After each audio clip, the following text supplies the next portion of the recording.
ലോകം മുഴുവൻ വത്തിക്കാൻ എന്ന കൊച്ചു രാജ്യത്തിലേക്ക് ലോകത്തിന്റെ മുഴുവൻ കണ്ണുകൾ എത്തുകയാണ്.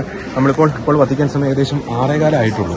രാവിലെ 6:15 ആയിട്ടുള്ളൂ. പക്ഷേ വത്തിക്കാൻ ചന്ദ്രം നിറഞ്ഞ് കവിയാൻ പോവുകയാണ്. ജനങ്ങളൊക്കെ ഓടി എത്തിക്കൊണ്ടിരിക്കുന്ന വത്തിക്കാൻ ചിത്രത്തിലേക്ക് ഓടി എത്തിക്കൊണ്ടിരിക്കുന്ന ആ ഒരു രംഗങ്ങളാണ് പ്രേക്ഷകർ കണ്ടുകൊണ്ട് നിൽക്കുന്നത്.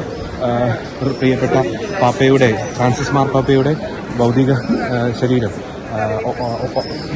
ഫ്രാൻസിസ് മാർപ്പാപ്പയുടെ സംസ്കാര ശുശ്രൂഷകളിൽ പങ്കെടുക്കുന്നതിനായിട്ടാണ് ലോകത്തിന്റെ വിവിധ ഭാഗങ്ങളിൽ നിന്നും ലോകം മുഴുവൻ ഇപ്പോൾ ഈ വത്തിക്കാൻ ചത്തുരത്തിലേക്ക് ഓടി എത്തിക്കൊണ്ടിരിക്കുന്നത്. ഒരു കാഴ്ച പ്രേക്ഷകർ കാണുന്നത് അല്പസമയത്തിനകം ഇപ്പോൾ രാവിലെ 6:15 ആയിട്ടുള്ളൂ. അല്പസമയത്തിനകം തന്നെ നമ്മളിപ്പോൾ കാണുന്ന ഈ ഒരു സ്പേസ് നിറഞ്ഞ് കവിയും. ലക്ഷക്കണക്കിന് ജനങ്ങളെയാണ് വത്തിക്കാൻ ഇവിടേക്ക് പ്രതീക്ഷിക്കുന്നത്. ഒപ്പം തന്നെ നിരവധി ലോകരാഷ്ട്രങ്ങളുടെ തലവന്മാർ ഇവിടേക്ക് എത്തും. അമേരിക്കൻ പ്രസിഡന്റ് ഡൊണാൾഡ് ട്രംപ് ഉൾപ്പെടെ ലോകരാജ്യങ്ങളിലെ തലവന്മാർ എത്തും. 130ഓളം ഡെലിഗേറ്റ്സ് വിവിധ രാജ്യങ്ങളിൽ നിന്നായിട്ട് ഇവിടേക്ക് എത്തിച്ചേരും. പലരും അവരുടെ രാജ്യത്തിൻ്റെയൊക്കെ പതാക ഉയർത്തിപ്പിടിച്ചാണ് ഇപ്പോൾ ഇവിടേക്ക് എത്തുന്നത്. എന്ന് അക്ഷരാർത്ഥത്തിൽ വത്തിക്കാനിലേക്കുള്ള എല്ലാ വഴികളും നിറഞ്ഞ് കവിഞ്ഞിരിക്കുകയാണ്. പുലർച്ചെ മുതൽ തന്നെ 3 മണി മുതൽ തന്നെ വത്തിക്കാനിലേക്കുള്ള ആ പാതകളൊക്കെ നിറഞ്ഞ് കവിയുന്ന ഒരു കാഴ്ചയ്ക്കാണ് നാം ഇന്ന് സാക്ഷ്യം വഹിക്കുന്നത്.